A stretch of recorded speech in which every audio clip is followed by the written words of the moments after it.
Olá pessoal, tudo bom? Bom, então vamos agora para mais uma aula, né? A segunda aula do curso de CEP, né? De Controle Estatístico de Processos. E agora a gente vai falar da principal ferramenta, né? Que as próximas duas aulas a gente vai continuar falando disso, né? Que são os gráficos de controle, né? A principal ferramenta do CEP, né? Do Controle Estatístico de Processos. Então, na aula de hoje, a gente vai dar uma introdução aos gráficos de controle, né, e vai falar um pouquinho da construção deles e do porquê, do para que ele serve. Na outra aula do curso, né, na terceira aula, a gente vai falar um pouquinho de como a gente avalia estatisticamente um gráfico de controle. E na quarta e última aula uh,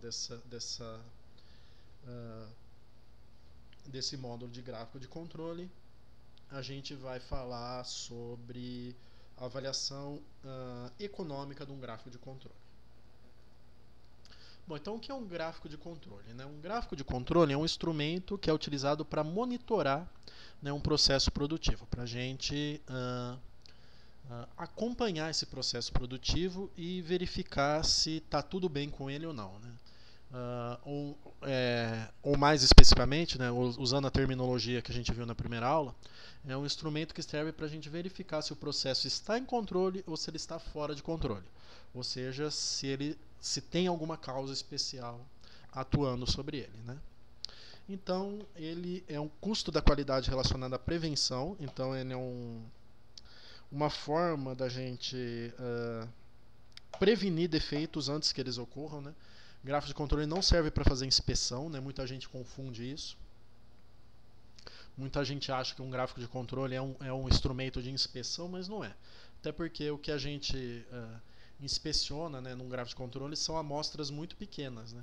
São amostras de 10, 5 peças, né? Então não é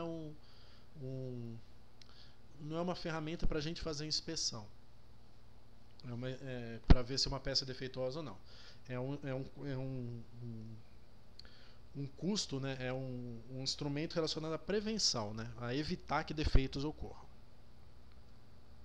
Então, o objetivo do gráfico de controle, né, é descobrir o mais rapidamente possível uma causa especial, ou seja, descobrir o mais rapidamente possível que um processo saiu do controle. Então, quanto mais rápido a gente identificar essa causa especial e poder combater ela, melhor é o gráfico de controle. E o que a gente faz após a detecção, né? Então, o gráfico de controle é um instrumento que vai me indicar que alguma coisa está errada, né? Vai me identificar a presença de uma causa especial, mas ele não vai me identificar qual é a causa especial. Então, depois que a gente detectou, depois que o gráfico indicou que tem alguma coisa errada, que tem uma causa especial, né? Eu tenho que proceder a uma investigação, né, para descobrir qual é essa causa especial e poder eliminar. Então, o gráfico ele não vai me dizer qual é a causa especial, mas ele vai me indicar que tem alguma coisa errada e vai até me dar algumas pistas disso, né? Mas é função do profissional de qualidade parar o processo e identificar qual é essa causa especial e eliminar, né? Porque assim ele vai evitar que muitas peças defeituosas sejam produzidas, né? Porque à medida que há uma causa especial e que a média se desloca ou o desvio padrão aumente, né? E a tendência é que isso faça o processo produzir muito mais peças defeituosas do que o seria natural, né? Então, à medida que eu paro o processo e identifico essa causa especial e resolvo essa causa especial, eu estou evitando vários defeitos de ocorrer. Então, basicamente, a gente tem dois tipos de gráfico de controle, né? A gente tem aquilo que a gente chama de gráficos de controle por variável e gráficos de controle por atributos. A gente vai ver os dois nesse curso, né? Mas nessa aula, especificamente, nessas próximas aulas, a gente vai trabalhar com gráfico de controles por variáveis, que tem várias vantagens em relação ao gráfico de controle por atributos, né? Mas algumas desvantagens, mas isso a gente vai discutir mais à frente. Quando a gente utiliza esse tipo de gráfico de controle por variáveis, a gente sempre utiliza dois gráficos em conjunto. Então são sempre utilizados uma dupla de gráficos, né? Nunca é utilizado um gráfico isolado. Então sempre é utilizado o gráfico da média, que é o gráfico do x-barra, e um gráfico de dispersão. Então o gráfico da média, né, o gráfico do x-bar, ele visa detectar se o μ, né, se a média populacional, se a média do processo, se o valor central se deslocou. E o gráfico de dispersão, ele visa verificar se o desvio padrão, né, se o sigma se deslocou. Né? Então a gente utiliza sempre esses dois. Né? O gráfico que a gente utiliza, né, para verificar o deslocamento da média é o gráfico do x-barra. Já o gráfico para verificar o deslocamento do desvio padrão, ele pode ser de três tipos. Né? Ele pode ser o gráfico da amplitude amostral, o gráfico do R, que é o mais usado, é o que a gente vai ver nesse curso. Ele pode ser o gráfico do desvio padrão amostral, que é o gráfico do S, ou o gráfico da variância amostral, que é o gráfico do S quadrado. Então, a gente pode utilizar um desses três gráficos. Então, a gente utiliza sempre o gráfico de x-barra associado a um desses três. Né? Então, ou x-barra e R, ou x-barra e S, ou x-barra e S quadrado. E como que funciona um gráfico de controle? Né? Um processo, né? Eu disse para vocês que um processo tem dois parâmetros, né? Ou seja, tem dois valores que representam esse processo, que são o RG desse processo, né? Que é o sigma e o μ. Um gráfico de controle também tem parâmetros, ele também tem valores, né? Ele também tem um CPF, só que no caso eles são três parâmetros, são três valores, são três números que representam um gráfico de controle e que diferenciam um gráfico de controle do outro. E esses três valores são o H, o K e o N.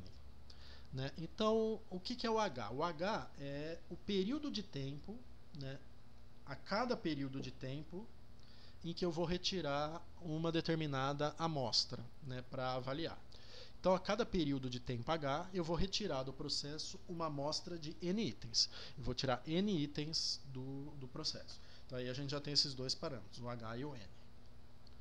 E aí, o que eu vou fazer? Né? Eu vou medir, né? Eu vou verificar a medição desses N itens e vou calcular as estatísticas amostrais relacionadas a essa amostra de N itens. Né? Então, eu vou calcular o x-barra, eu vou calcular a média amostral desses N itens e vou calcular a amplitude, ou o desvio padrão, ou a variância, dependendo da medida que eu estou usando, né? Desses N itens. E aí, são esses valores amostrais, são essas estatísticas amostrais, né? Que a gente viu lá na primeira aula como se calcula, né? Então, são essas estatísticas amostrais referentes a essa amostra de N peças que eu vou plotar no gráfico. Né? Como eu falei para vocês, o gráfico é representado, né, por três valores, o H, o N e o K, mas o K a gente vai falar um pouquinho mais para frente.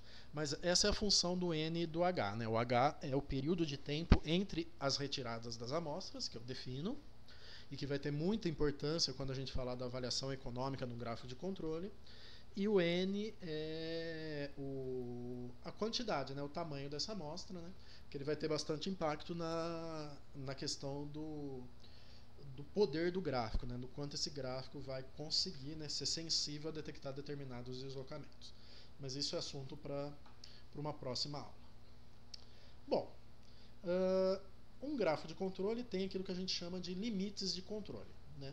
Então, o gráfico de controle tem aquilo que a gente chama do limite de controle inferior e o limite de controle superior. Né? E qual que é a ideia do gráfico de controle? A ideia do gráfico de controle é o seguinte: existe uma probabilidade muito pequena de um determinado ponto numa situação normal, né, em que tudo esteja estável, vai existir uma probabilidade muito pequena desse ponto cair fora desses limites que eu defino, fora desses limites estatísticos que eu defino. Então, se cair um ponto fora desses limites, né, acima do limite superior ou abaixo do limite inferior, provavelmente tem alguma coisa errada. Provavelmente tem uma causa especial atuando. Isso quer dizer que é impossível cair um ponto fora do limite superior ou abaixo do limite inferior, mesmo que não tenha nada errado? Não, pode acontecer, né, de um ponto cair acima do limite superior ou abaixo do limite inferior, né, e a gente chama esse tipo de situação de alarme falso. Mas a gente quer projetar um gráfico em que o alarme falso seja o menor possível. Né? Então, dado que o gráfico está bem projetado, né, que todos os parâmetros estão bem escolhidos, a tendência é que seja muito pouco provável que um ponto caia fora desses limites. Né? Então, se acontecer do ponto cair fora do limite, isso é um grande indicativo que existe uma causa especial e que vale a pena eu parar o processo e investigar o que está acontecendo de errado, né, para evitar que o processo fique operando desajustado e sejam produzidas muitas peças defeituosas. Um ponto bastante importante da gente falar, né, é que limites de controle, né, o limite superior de controle e o limite inferior de controle não tem nada a ver com aqueles limites de especificação, também chamados de tolerância, né, que a gente tinha discutido lá na aula anterior, né. Então, tolerância é definido pelo projetista. É o projetista que vai me dizer, né, quais são os valores que separam o que é um defeito do que não é um defeito. Então, quais os valores em que o funcionamento do produto ou do processo ainda está funcionando bem, né? Ainda está ocorrendo bem, né? Então, já o limite de controle, né, é definido estatisticamente, não no projeto. Então, não é uma variável relacionada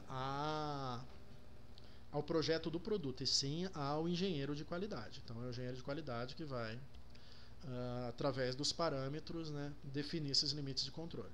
Então, limites de controle não separam peças defeituosas de não defeituosas. Por isso que gráfico de controle não tem nada a ver com inspeção, né?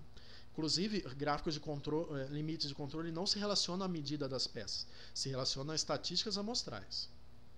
Né? Então, aqui dois exemplinhos básicos de gráfico de controle. Então, a gente tem o gráfico de controle do x-barra, né, que é o gráfico de controle da média amostral, e o gráfico de controle do R, da amplitude, né, amostral. Então, a gente retira N peças, mede essas N peças, calcula as estatísticas amostrais, né, o x-barra e o R, e plota nesses dois gráficos, né, os pontos relacionados à amplitude e ao x-bar daquela amostra. E a gente vai plotando no decorrer do tempo. A ideia é que se um determinado ponto, né, como aquele lá indicado com o númerozinho 1, cai acima, né, do limite superior ou abaixo do limite inferior, isso é indicativo que o processo está sujeito a uma causa especial. Então essa é a ideia básica de um grafo de controle. Então, com isso a gente já entende mais ou menos para que um grafo de controle serve, né?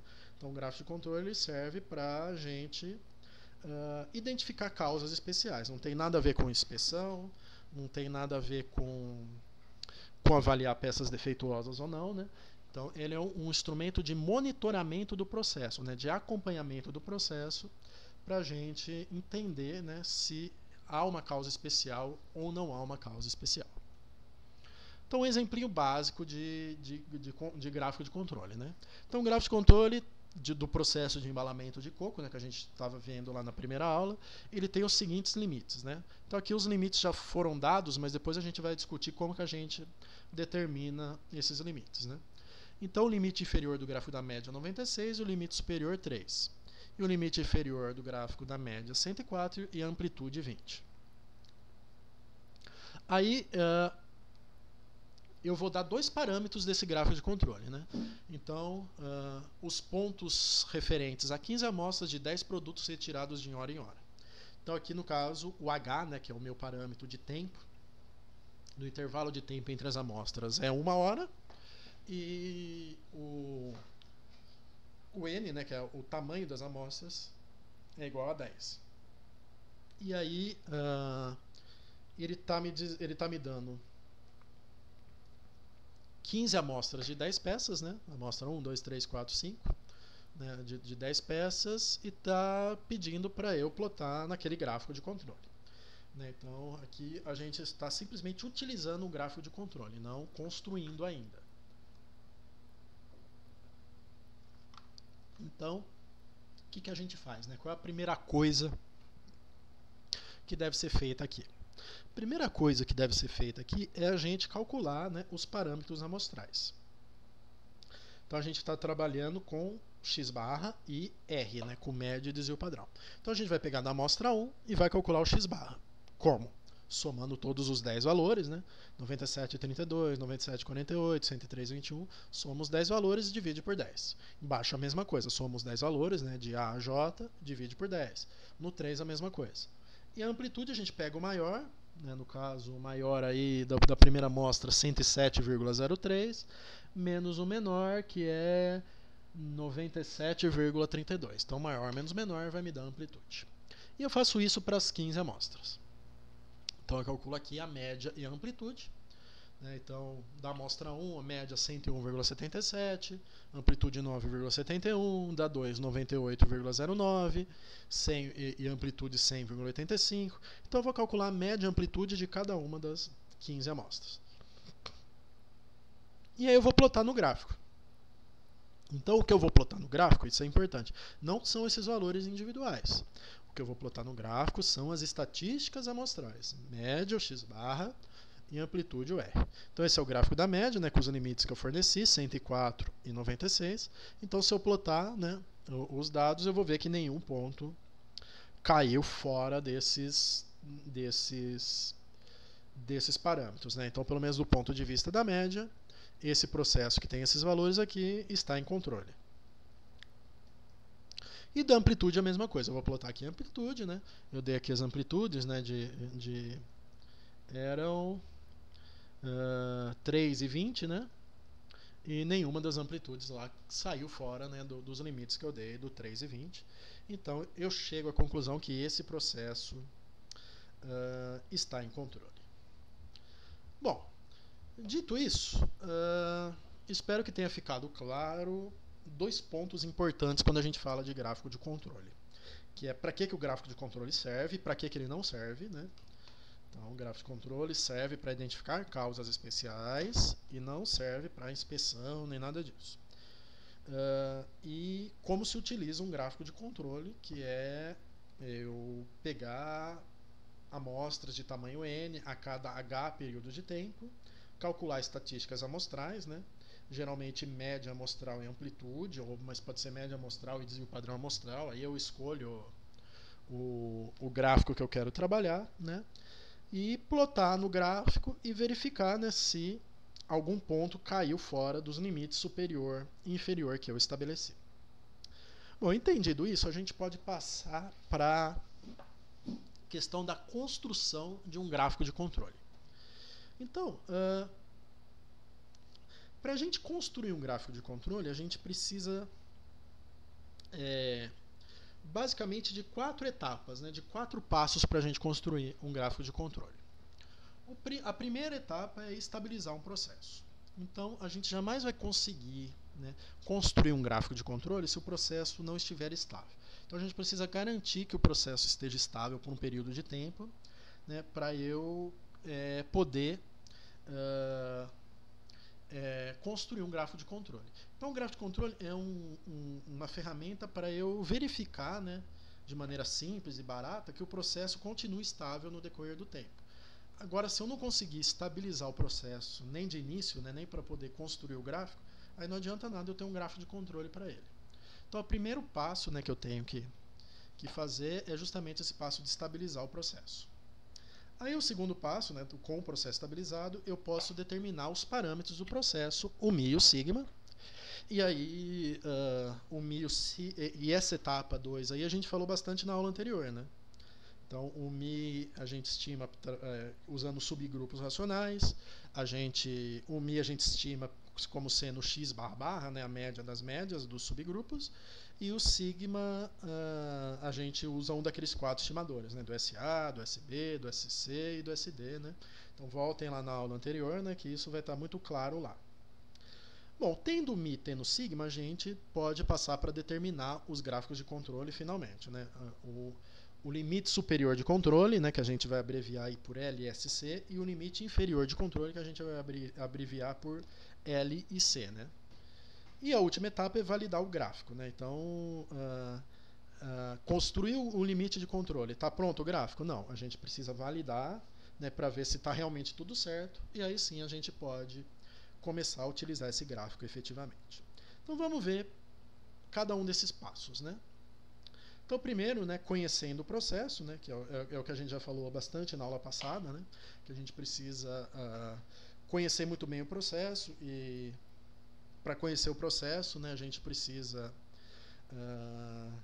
analisar ele por um bom tempo e para poder estimar esse mi e esse sigma, né.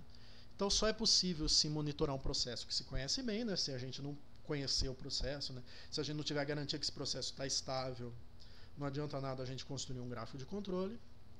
Então, antes de construir um gráfico de controle, é muito importante eu ter um estudo, um acompanhamento desse processo, né? Então o processo deve ser monitorado de forma contínua por um período, justamente para eu poder conhecer, ajustar e deixar esse processo estável tempo suficiente para eu poder estimar os parâmetros de maneira confiável, né? Então, a estabilização do processo é uma etapa árdua, mas importante. Então, se o processo não estiver estável, né, e é uma etapa inicial antes de eu pensar em qualquer tipo de procedimento de controle de processo, eu tenho que estabilizar. E se eu não tiver esse processo estável, não vai adiantar nada, né? Nenhuma ferramenta vai servir para nada, né? Então, enquanto o processo não se estabilizar, ele é inútil para a construção de gráficos de controle, ou melhor, são os gráficos de controle que vão ser inúteis, né, para a gente monitorar esse processo, porque esse processo não vai ser passível de ser estudado, de ser monitorado, né? Então aqui um exemplinho, né, só para a gente relembrar da aula anterior, né? Então processo que está fora de controle, né? Se a gente construir um gráfico, que vai começar a acontecer é que um monte de pontos vão cair fora, né? Então se um monte de pontos começarem a cair fora, né? E como eu falei para vocês, gráficos de controle, um ponto cair fora num gráfico de controle era para ser um evento raro, né? Então, se um monte de pontos começar a cair fora, é porque o processo está fora de controle. E se ele estiver bonitinho dentro dos parâmetros, é porque o processo está sob controle. Então, relembrando, né, em um gráfico de controle, eu retiro uma amostra de tamanho n a cada h segundos, extraio a média e não a variância em si, né, mas a média é a amplitude dessa amostra. E depois eu posto esses dois valores no gráfico de controle, lembrando que a gente está falando amplitude, mas pode ser outras medidas, pode ser o desvio padrão, ou pode ser a própria variância, né? Mas a gente está usando gráficos o gráfico da amplitude, aí eu posto no gráfico de controle. Caso um ponto caia fora do gráfico, isso indica uma presença de causa especial, né, porque a chance de um ponto cair fora dos limites, né, com o processo estando em controle, é realmente muito pequena. Bom, então o primeiro passo, né, a primeira etapa é a gente estabilizar o processo, né? Então eu só posso estabelecer os limites de um gráfico de controle se o processo estiver estável. Bom, e aí o que a gente faz, né? Quando o processo estiver estável, né, eu coleto um conjunto M de amostras de tamanho N, né, que é aquilo que a gente falou na aula passada lá dos subgrupos racionais, né? E a partir deles, né, cada amostra vai ter um x barra e uma amplitude R, e a partir deles eu determino uma estimativa da média do processo, né, do μ e do desvio padrão sigma, né? Eu não vou repetir isso porque isso foi assunto da aula passada, mas é o passo 2 da minha etapa de construção de um gráfico de controle. Então a etapa 1 é estabilizar o processo, e a etapa 2 é determinar o μ e o sigma, né? O μ usando o x barra barra, né, que é a média dos x barras dessas m amostras, e o sigma usando um dos 4 estimadores, né, do SA, do SB, do SC e do SD, né, que se o processo estiver em controle, os três vão convergir para um mesmo valor, né. E aí, uma etapa importante, né, é a gente escolher o parâmetro K. Então, relembrando lá do começo dessa aula, né, um grafo de controle ele tem 4 parâmetros, né, o K, o N e o H. Então a gente já falou do N e já falou do H, né? O H, período de tempo que eu vou retirar as amostras, e o N, o tamanho da amostra. Então, o que é esse K? O K ele representa a amplitude do gráfico, o tamanho dos limites do gráfico. Então, é o limite de abertura do gráfico. Então, quanto maior for o K que eu escolher, maior vai ser o limite de abertura do gráfico. Quanto menor for o K que eu escolher, menor é o limite de abertura do gráfico. As empresas geralmente costumam adotar um K igual a 3 e geralmente elas não fazem muita reflexão sobre isso, né? Adotam um K igual a 3 e pronto, né? Como se 3 fosse um número mágico. 3 é um bom valor, mas a gente vai entender aqui por que esse 3 é tão usado, né? Mas nas próximas aulas, quando a gente vai falar de avaliação estatística, né? E vai ver que não necessariamente eu preciso usar o 3. Eu posso usar 2,8, 3,2, 3,4 e assim por diante, né? Então, não necessariamente a gente precisa usar esse parâmetro K igual a 3, né? Então, K, N e H são os três parâmetros que representam um gráfico de controle. Bom, vamos falar então agora dos como a gente determina, né, os limites de um gráfico de controle, né? Então, todo gráfico de controle que a gente vai ver, ele tem sempre o mesmo padrão. É sempre a média da estatística amostral mais K vezes o desvio padrão da estatística amostral é o limite superior. E o limite inferior é a média da estatística amostral menos K vezes o desvio padrão dessa estatística amostral, né? E isso é o limite inferior de controle. Então vamos pegar o gráfico de controle da média, né? Então a medida que a gente está avaliando nesse gráfico de controle é o x-barra, né? Então o gráfico de controle ele vai ter três linhas, né? A linha média que está ali no meio, o limite superior de controle, né? O LC, e o limite inferior de controle. Então, seguindo a lógica, né, que eu apresentei, né, o limite superior de controle, né, é a média das médias mais K vezes o desvio padrão das médias. Ou, em notação matemática, né, é o μ do x-barra mais K vezes o sigma do x-barra. E o limite inferior de controle é a mesma coisa, só muda o sinal, né? Em vez de ser mais, é menos. Então, é o μ de x-barra menos K, né, que é esse parâmetro, vezes o sigma do x-barra. Né? E todo gráfico de controle vai ter esse mesmo desenho, esse mesmo fundamento. Então, o que representa o K? Né? Quantos desvio padrão para cima e para baixo vai ter esse gráfico de controle. Né? Só que aqui a gente está falando de μ de x-barra e sigma de x-barra. Então, não é o μ e o sigma do processo, né? É o μ e o sigma do x-barra, não é o μ e o sigma do x, né, do processo. Então, é o μ e o sigma da média amostral, né, da distribuição das médias amostrais. E aí a gente tem que recorrer à estatística e ela vai me dizer o seguinte, né? Até uma relação, né, que a gente já comentou na aula passada, mas vamos repetir aqui, né? Que a média das médias amostrais, né, o μ do x-barra, é igual à média do processo. Então, o μ de x-barra, que está aqui nessa forma, é exatamente igual a μ. Né? Então, μ de x-barra igual a μ. E o sigma do x-barra, e o desvio padrão das médias amostrais. Né? O desvio padrão das médias amostrais é o sigma dividido por raiz de n. Né? Até relembrando, né, que quando a gente falou lá na aula passada do SB, né, a gente usou a relação, né, que o sigma do processo era o sigma do x-barra vezes raiz de n. E aqui é exatamente o contrário. Né? Então, o sigma do x-barra, que é o que usa na fórmula, é o sigma do processo dividido por raiz de n.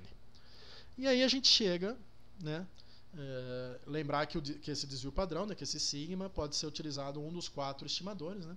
Geralmente, como a gente está trabalhando aqui com o gráfico da amplitude, né, com o gráfico do R, a gente usa o SD, mas qualquer um dos 3 a gente pode utilizar.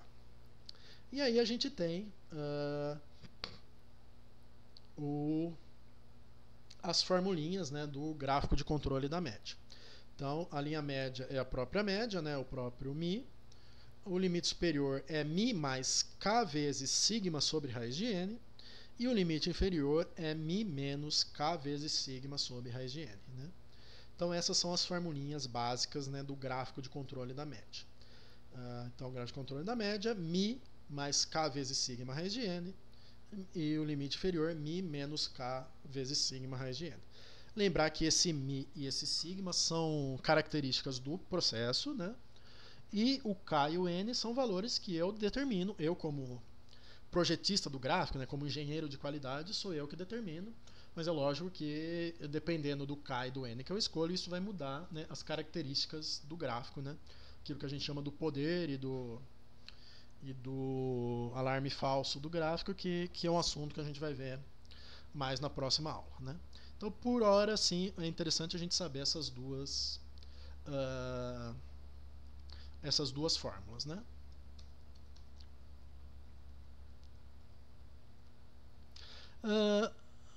Para amplitude, funciona basicamente da mesma maneira. Né? Então, a amplitude também vai ter uma linha média, o gráfico da amplitude, né, o gráfico do R, vai ter um limite superior de controle e um limite inferior de controle. Então, a linha média do gráfico da amplitude é igual a μr, que é a média das amplitudes. O limite superior de controle, né, desse gráfico vai ser a média das amplitudes mais k vezes o desvio padrão das amplitudes. E o limite inferior de controle é a média das amplitudes menos k vezes o desvio padrão das amplitudes. E aí o desafio está em qual é esse μr e esse σr.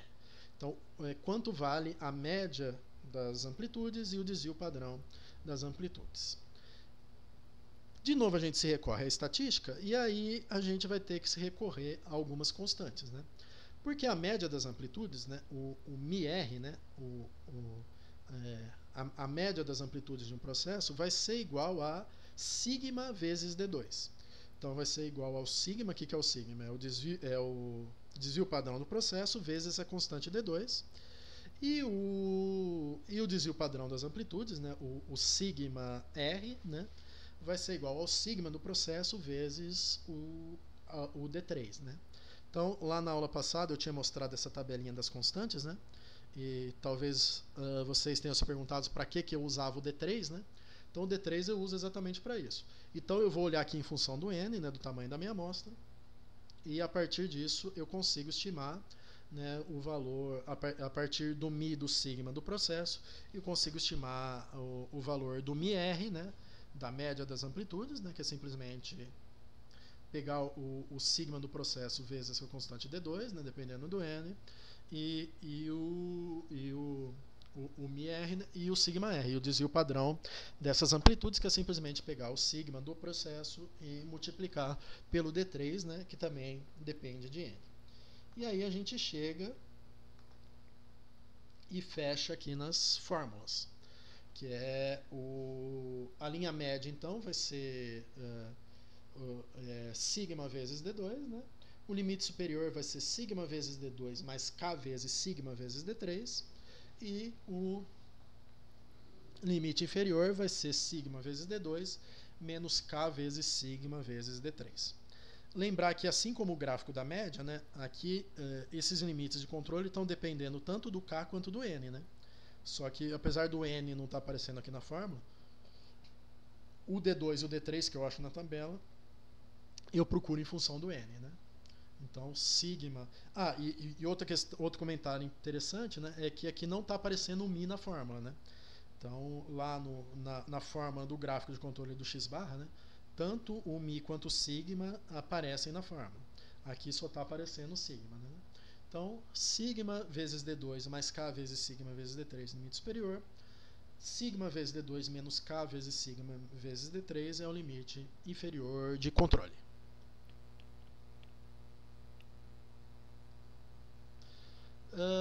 Um detalhe importante, né, é que o gráfico de controle da amplitude, ele pode dar o limite inferior do gráfico de controle da amplitude, ele pode dar um valor negativo.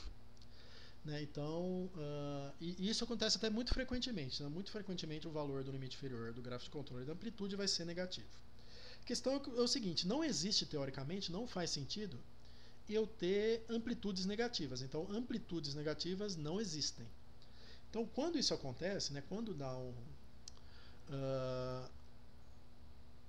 dá um valor negativo, né, na formulinha do limite inferior de controle do gráfico da amplitude, a ideia é simplesmente eu adotar zero como limite. Né? Então, se der um valor negativo por limite inferior de controle da amplitude, né, dado que não existem amplitudes negativas, eu adoto zero, né, como sendo esse limite inferior. Bom,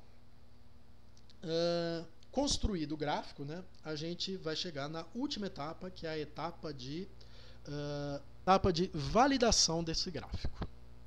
Bom, então vamos agora ver essa parte de validação. Né? Então, como que a gente valida, né, esse gráfico, ou melhor, essa dupla de gráficos, né, já que a gente sempre trabalha com dois, né, sempre trabalha com média e amplitude, como que a gente trabalha, né, com essa questão da validação do gráfico. Né? Então a ideia é o seguinte, né? Então a primeira coisa a fazer é plotar os próprios pontos que foram utilizados para construir o gráfico. Então os próprios pontos lá dos subgrupos racionais que eu utilizei para para estimar os parâmetros mi e sigma do processo, né, eu vou utilizar eles, né, eu vou utilizar eles para validar esse gráfico. Então eu vou pegar esses pontos e vou essas amostras, né, esse mi e esse sigma, e vou plotar dentro do gráfico. Se todos os pontos estiverem dentro do limite, né, o gráfico está validado, né? Então eu consigo eu valido esse gráfico. Se eu tiver vários pontos fora dos limites, né, e não tiver nenhuma causa especial que eventualmente que possa ser facilmente identificada, que dê algum problema nesses pontos, né, então, e se vários pontos caírem fora dos limites desse gráfico, eu concluo que o processo não está estável, né, e jogo simplesmente esses pontos fora e vou ter que recomeçar de novo. Vou ter que ir lá desde o início, na parte de estabilização do processo, porque provavelmente eu falei logo nessa primeira etapa, né, de estabilizar o processo. Então, se eu fizer tudo isso, determinar os limites e vários pontos caírem fora, é porque o meu mi e o meu sigma não são confiáveis, logo os meus limites não são confiáveis e o meu gráfico não serve para nada. Então o processo não está instável, eu vou ter que jogar fora todos os pontos escolhidos, né, e recomeçar de novo desde o processo de estabilização. A grande questão, né, é quando eu tenho vários pontos, né, todos eles caem dentro do gráfico, com exceção de um ou dois, né, no máximo, né? Então, se um ponto ou dois no máximo caírem fora dos limites, mas todos os restos caírem dentro, né, provavelmente foi um alarme falso, provavelmente foi algum azar estatístico que fez o ponto cair fora, ou mesmo pode ter sido uma causa especial, né, mas talvez foi uma causa especial muito pontual, né, que provavelmente do mesmo jeito que veio já passou, né. Então, na realidade, eu não preciso começar do zero, não preciso estabilizar, né, o processo de novo, provavelmente os pontos são confiáveis, mas aquele ponto provavelmente vai ser um ruído dentro dos meus pontos, né, e vai deixar o meu gráfico pior. Então, quando tem só um ponto fora, né, aí a ideia é eliminar essa amostra, né, referente a esse ponto e recalcular, né, o limite, então, e revalidar o gráfico, né. Então, sobre a validação, então, a gente tem três situações possíveis, né. Então eu vou pegar todos os pontos que eu usei para construir o gráfico e vou plotar dentro do gráfico. E aí eu vou ter três situações possíveis. Se todos os pontos caírem dentro, legal. Gráfico validado, posso começar a utilizar. Se vários pontos caírem fora, gráfico não validado, jogo o gráfico fora e volto para a etapa de estabilizar o processo. Se um ou dois pontos só caírem fora, eu elimino, eu não preciso reestabilizar o processo, né, eu posso concluir que o processo está estável, mas eu elimino essas amostras que caíram fora e recalculo o mi e o sigma e recalculo os limites de controle, né, e revalido o gráfico. Eu acho que isso vai ficar mais fácil de ser entendido no exemplo. Então vamos ver esse exercício aqui, né? Então determine os limites de um gráfico de controle da média e da amplitude, considerando um k igual a 3. Então ele já me dá o parâmetro k, né, k igual a 3.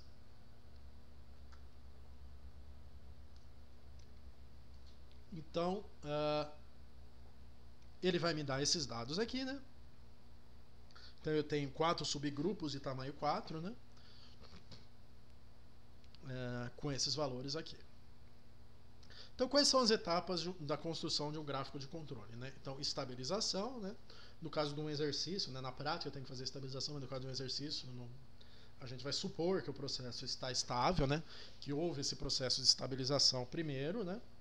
Depois a gente vai ver se realmente houve mesmo, né?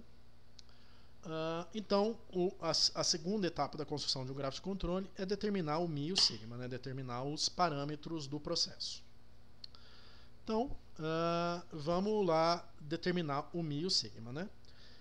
Para determinar o mi e o sigma, a gente vai usar para determinar o Mi, né, o Mi é o x barra barra, né? O Mi, então,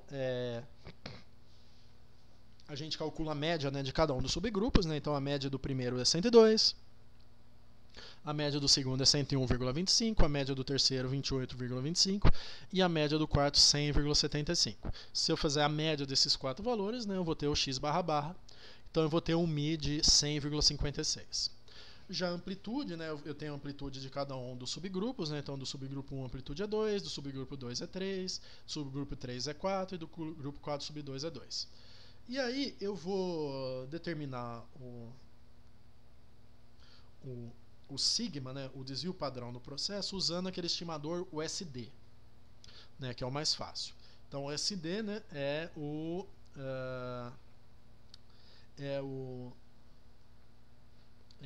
R barra, né, que é a média desses valores 2, 3, 4 e 2, né, que aí dá 2,75 dividido pela aquela constante D2, né, e o D2, vamos abrir a tabela aqui, né, D2 relacionado ao N igual a 4, né, porque as amostras são de 4. Então basicamente é 2,75 dividido por 2,059, o que vai me dar um sigma de 1,34. Então a primeira etapa, né, está feita. Então a partir dos valores que ele me deu, eu estimei, né, o Mi e o sigma do processo. Mi 100,56 e sigma 1,34. Agora eu vou estimar os valores dos limites, né, do limite superior e do limite inferior. Então o limite superior, né, o que é? Então vamos começar com o gráfico da média. Então é Mi mais K vezes sigma sobre raiz de N, sendo que K igual a 3 e N igual a 4. Então, basicamente é 100,56 mais 3 vezes 1,34 dividido por raiz de 4, que é 2, né? Então é 100,56 mais 3 vezes 1,34 sobre 2. Isso vai me dar um limite superior de controle de 102,57. E o limite inferior de controle, né, é 100,56 menos 3 vezes 1,34 dividido por 2, né, dividido por raiz de 4. Então vai me dar um limite inferior de controle de 98,56. Da amplitude, né, eu vou ter que usar aquelas constantes D2 e D3, né? Então vamos abrir aqui de novo o gráfico, né? Então D2 e D3 por um N igual a 4, D2 2,59 e D3 0,88. Então 2,59 e 0,88, né? A gente anota esses valores aqui, né? 2,59 e 0,88, e aí a gente chega na questão dos limites, né? Então, 2,59 vezes 1,34 mais 3 vezes 0,88 vezes 1,34 é o limite superior, vai me dar 6,28. E o limite inferior, né, é 1,34 vezes 2,059 menos 3 vezes 0,88 vezes 1,84 vai dar um valor negativo de 0,77, né? E valores negativos, como a gente viu, a gente aproxima para zero. Bom, construir os limites, né? Então aqui estão os meus limites do gráfico da média e da amplitude. Da média 102,57, limite superior, limite inferior 98,56. E da amplitude 6,28, limite superior, e 0, limite inferior. Agora eu vou validar. Então eu vou usar aqueles pontos, que no caso foram só 4, né? Então aqueles pontos que eu utilizei para determinar o Mi e o sigma, eu vou plotar eles dentro do gráfico para ver se algum ponto está escapando dos limites superior ou do limite inferior. E aí, eu vou ver que do subgrupo 3, né, a média do processo está dando abaixo do limite inferior. Então, a média do processo, que é 98,25, está abaixo do limite inferior.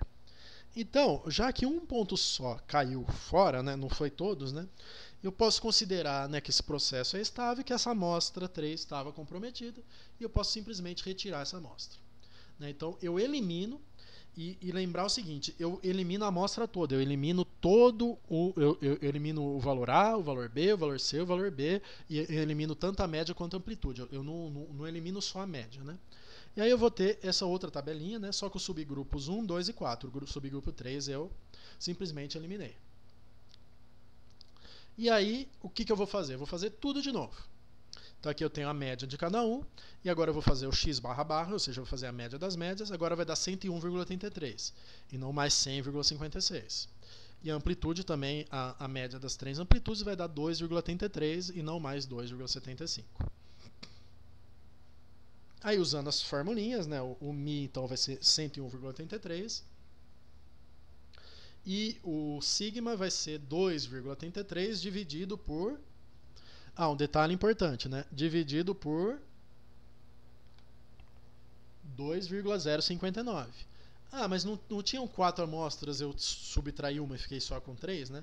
Lembrar que isso aqui não é o número de amostras, mas é o tamanho da amostra. Então o tamanho da amostra continua sendo 4. Então continua tendo 4 valores em cada amostra, né? Então é 2,33 dividido por 2,059, o que vai me dar um sigma de 1,13. E aí eu refaço, né, o valor da média, né, usando a formulinha, e refaço o valor da amplitude, né, e aí eu verifico que nenhum valor mais saiu dos limites, né? Então, nenhum dos valores do subgrupo 1, 2 ou 4 saiu dos limites, então eu considero o gráfico validado. Então o meu gráfico de controle vai ter limite superior igual a 103,03 e limite inferior 99,63 e amplitude limite superior 5,32 e limite inferior igual a 0. Então está feito, está construído o gráfico de controle. Então era isso, né? Então algumas perguntinhas, né, para a gente fechar, né? Para determinar os limites de um gráfico de controle são necessárias 2 variáveis e 3 parâmetros, né? Então, para determinar os limites, a gente precisa, né, dos parâmetros o μ e o sigma, né, que são os parâmetros do processo, e os parâmetros do gráfico, né, que é o H, o N e o K. Né. O H é a cada quanto tempo eu retiro as amostras, o K é o limite de abertura do gráfico, e o N é o tamanho da amostra que eu vou tirar. Então aqui representa o gráfico, o que representa o K é um gráfico de controle, né? Então é o limite de abertura do gráfico.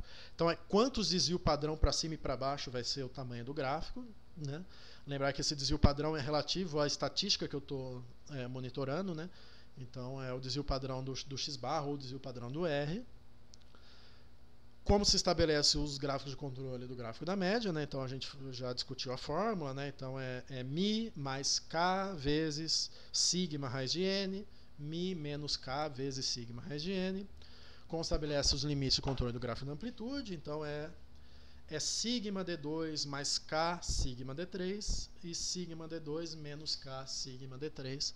Né? São os limites do gráfico da amplitude, né? E como se dá o processo de validação no gráfico de controle, né? A gente pega os pontos que a gente utilizou para determinar o μ e o sigma, plota dentro do gráfico. Se todos os pontos caírem dentro, gráfico validado. Se vários pontos caírem fora, gráfico não validado, eu tenho que recomeçar do começo, desde a estabilização, né? Concluo que o processo não está estável, então tudo é inútil. E se um ponto só cair fora, 1 ou 2 no máximo, eu retiro esses pontos, recalculo o μ e o sigma e os limites e revalido o gráfico. Então era isso a aula de hoje. Agradeço todos pela atenção e até a próxima.